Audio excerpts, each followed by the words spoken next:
Hello everyone की खबर আপোনালোক আশা কৰো সকলো ভালে আছে আজি ভিডিওটো আপোনালোক সকলোকে স্বাগত জনাইছো তো গৰমটো দেখিছেনে কিমান বেছি পৰিছে তো আজি হৈছে দেওবাৰ মানে একদিন ভিডিও বনোৱা হোৱাই নাছিল গৰমটোৰ কাৰণে আৰু ঘৰতে আছো গতিকে একো কৰা হোৱা নাই আৰু এতিয়া আজি মানে গৰমটো দেখি ততে দেওবাৰ অলপ কিবা কিবি কাম কৰো বুলি ভাবিছো তো চাই থাকচোন কি কৰো ৰাতিপুৱা খোৱাপা উঠি গা পা ধুই কৰি ললো আৰু গা ধোৱাৰ লগতে এনেকুৱা লাগে গাটো ধুই বাথৰুমতে ওলাই অহা পিছতে এনেকুৱা লাগে যেন গা ধুই অহা নাই একদম ফ্ৰেছ নালাগে ইমানে বেছি গৰম পৰিছে ঘামিয়ে যাওঁ লগতে তো এতিয়া আজি ৰাবেনু ঘৰতে আছিলে তো ৰাবেনে কি কৰিলে একদম গছৰ পৰা ডাব পাৰি দিলে তো এতিয়া ডাব পানী খাব লৈছে একদম গৰমত ডাব পানী খোৱাটো বহুত ভাল যেহেতু ঘৰতে আছে গতিকে খাই থাকিব লাগে আৰু এটা বস্তু সি গছৰ পৰা পাৰিছে মই দেখাইলে আপোনালোকৰ লোভ লাগিব তো চাওকচোন কি বস্তু এইটা বস্তু মানে ঘৰত লাগি আছিল পকিলে মিঠা হয় কিন্তু কেঁচাতে বহুত টেঙা মানে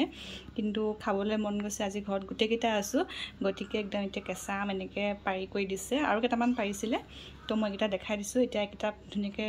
পিহনাত পিহি লম লৈ খাম কান মানে সকলকে কাটি খাব নোৱাৰি কাৰণ ইমানে টেঙা একদম দাঁতত লাগি যায় গটিকে এতিয়া পিহনাত পিহি লম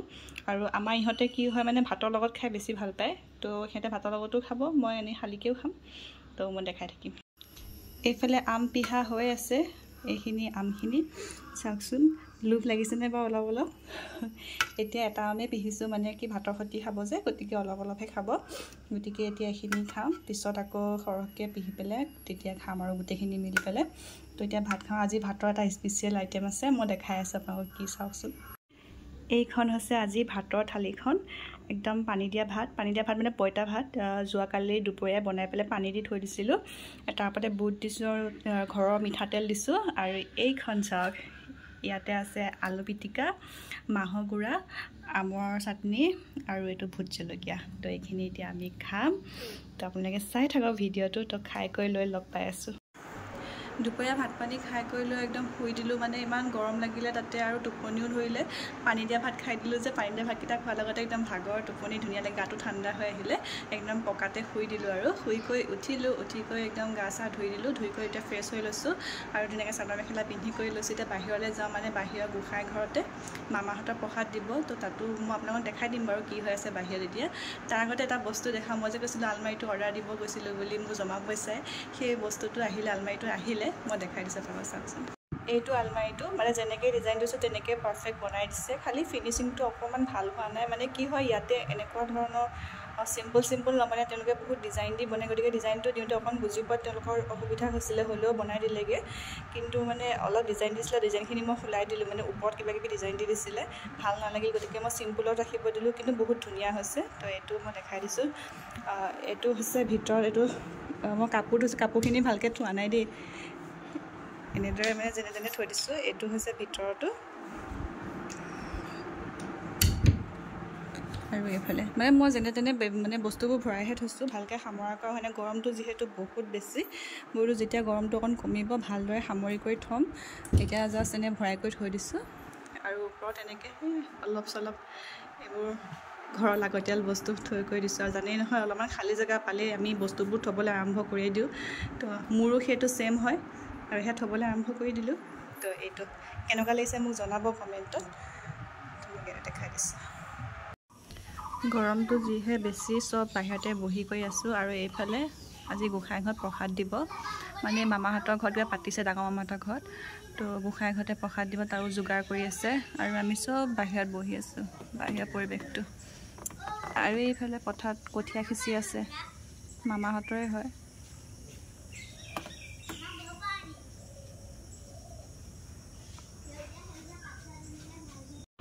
প্ৰসাদ দিছে প্ৰসাদখিনি খাই কৰি লওঁ আৰু প্ৰসাদখিনি দেখিবলৈ ইমান ধুনীয়া হৈছে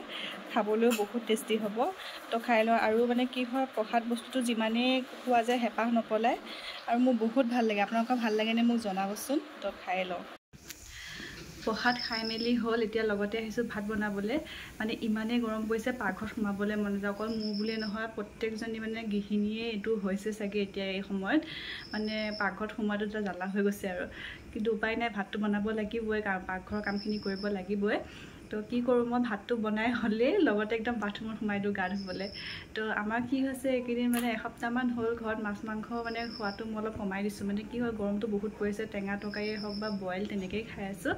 আজি বহুত দিনৰ মূৰত চবৰে মন গৈছে মাছ অকণ খাবলৈ, তো মাছ আনিব দিলোঁ আৰু এওঁ মাছ আনি দিলে। এতিয়া মই মাছৰ তৰকাৰী বনাইছোঁ, মাছে বিলাহীয়ে বনাইছোঁ। তো চাই থাককচোন। মাছ ফ্ৰাই কৰি হৈ গ'ল। মানে কি হ'ল আমি মানুহ হ'লোঁ 5টা, কিন্তু এওঁ মাছ আনিছে 1 কেজি 1.5 কেজি মানেই হ'ব চাগে।